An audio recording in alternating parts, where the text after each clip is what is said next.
Indo-British Advanced Pain Clinic, నొప్పి మాయం surgery దూరం. For appointments 9155515563. నమస్కారం, వెల్కమ్ టు ఐ డ్రీమ్. నేను మీ ఝాన్సీ. ప్రస్తుతం మనతో ప్రముఖ ఆధ్యాత్మికవేత్త పావని మోహన్ గారు ఉన్నారు. ఈరోజు ఒక ప్రత్యేక ఆలయం గురించి మాట్లాడి తెలుసుకుందాం. నమస్కారం అమ్మ. నమస్తే అమ్మ, తునిలోని తలుపుల అమ్మవారిని ప్రత్యేకంగా ఆరాధిస్తూ ఉంటారు. అంటే స్వయంభుగా వెలిసిన విగ్రహాలలో కానీ అమ్మవారిలో కానీ ఎంతో శక్తి ఉందని చెప్తూ ఉంటారు.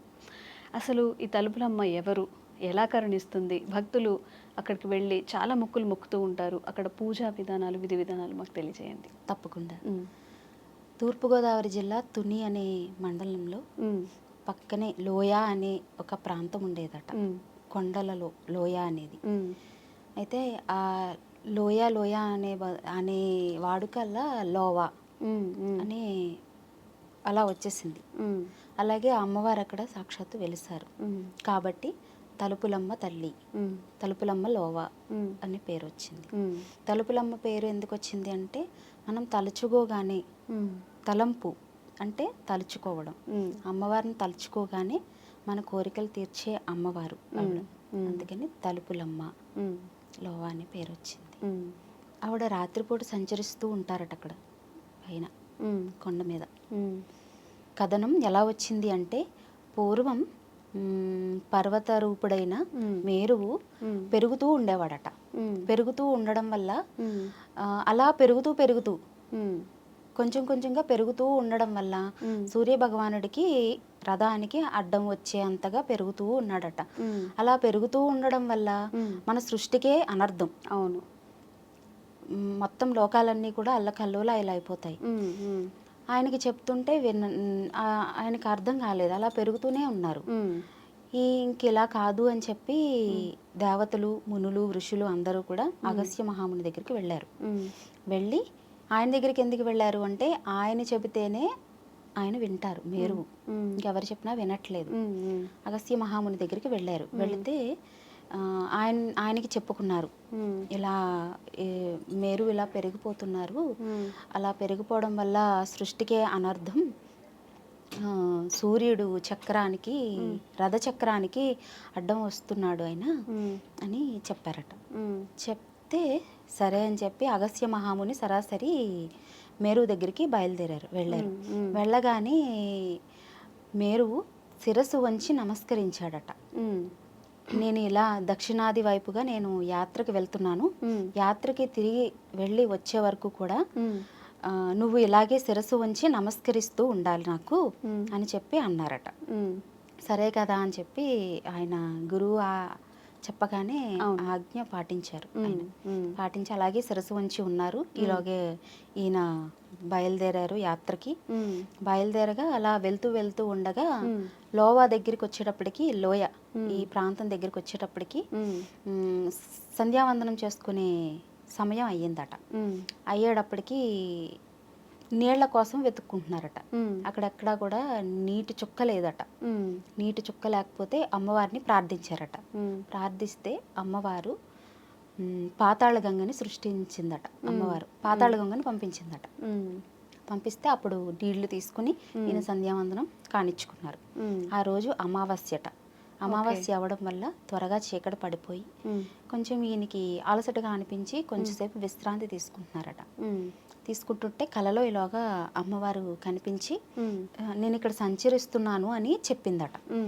చెప్పడంతో ఆయన చూసి, అమ్మ ఇక్కడ సంచరించడం కాదు, ఇక్కడే నువ్వు ఉండాలి ఇక్కడే అని చెప్పి ఆయన ఆవిడని కోరారట. కోరితే వెంటనే ఆవిడ లలితాంబికగా వచ్చారట. తలుపులమ్మ తల్లి కాదు, ఫస్ట్ లలితాంబిక అమ్మవారిగా వచ్చారు. వస్తే ఇక్కడే ఉండాలమ్మా నువ్వు, లోకరక్షణ కోసం ఇప్పుడు నీ అవసరం చాలా ఉంది ఇక్కడ అని అంటే, ఇక్కడ ప్రజలకి నీ అవసరం చాలా ఉంది అని చెప్పి ఈయన కోరారట. కోరితే అలాగే తప్పకుండా అని చెప్పి ఆవిడ కొండలో వెలవలేదు, కొండ మీద వెలవలేదు, డైరెక్ట్ కొండకే ఆవిడ ఉంటారు.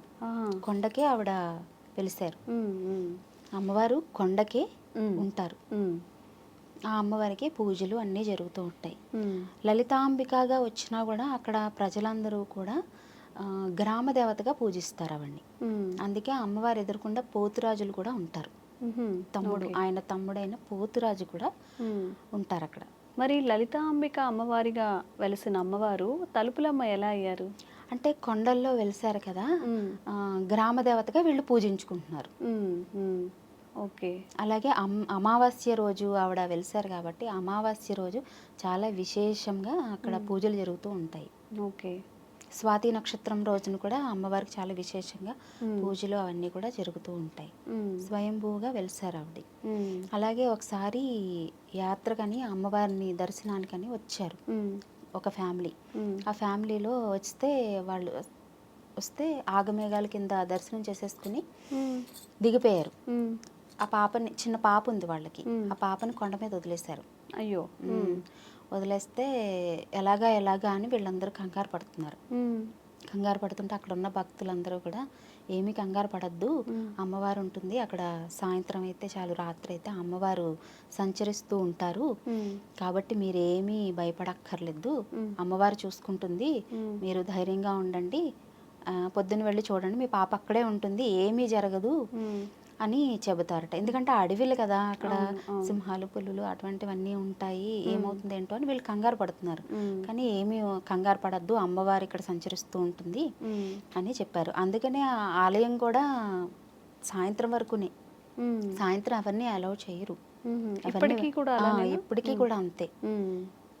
అయితే తిరిగి వెళ్ళి ఈ కుటుంబం మన్నాడు వెళ్ళి తెల్లారేటప్పటికి తెల్లవారుజామున వెళ్ళిపోయి చూసేటప్పటికి అమ్మవారు చక్కగా ఉంది, ఆ పాప చక్కగా ఉందట, ఏడవట్లేదు, ఏళ్ళు నవ్వుకుంటూ చక్కగా ఉందట. ఆశ్చర్యం. అటువంటి మహిమలు ఎన్నో ఉన్నాయి అక్కడ. అటువంటివి చాలా చెప్తూ ఉంటారు. ఇంకా చాలా ఉన్నాయి, చెప్పుకోవాలే కానీ మనం, చాలా ఉన్నాయి ఇటువంటి మహిమలు. అయితే అమ్మవారికి ఇష్టమైన ప్రసాదం కానీ, అంటే ప్రత్యేకంగా ఈ రంగు చీర అంటే ఇష్టం అని కానీ అలా ఏమైనా ఉన్నాయా తలుపులమ్మవారికి? అక్కడ విశేషంగా ఏంటంటే మొక్కుకుంటూ ఉంటారు, ఇలా బలులు వేస్తూ ఉంటారు. వేసి వాళ్ళ కుటుంబ సభ్యులందరినీ పిలుచుకుని అక్కడే వంట చేసుకుని అక్కడే అందరూ భోజనాలు చేసి అమ్మవారి ప్రసాదం కింద దాన్ని తీసుకుని వాళ్ళు వెళ్తూ ఉంటారు. అది వాళ్ళ ఆచారం. ఎందుకంటే గ్రామదేవతగా పూజిస్తారు, గ్రామదేవతకి అవన్నీ పెడుతూ ఉంటారు కాబట్టి చేస్తూ ఉంటారు. ప్రత్యేకించి పలానా అది ప్రసాదం అని ఏమీ లేదు. ఓకే. అంటే కొన్ని టెంపుల్స్లో ఇట్లా జంతు బలి కానీ ఇదంతా ఉండదు, కానీ అమ్మవార్లకి చేస్తూ ఉంటారు.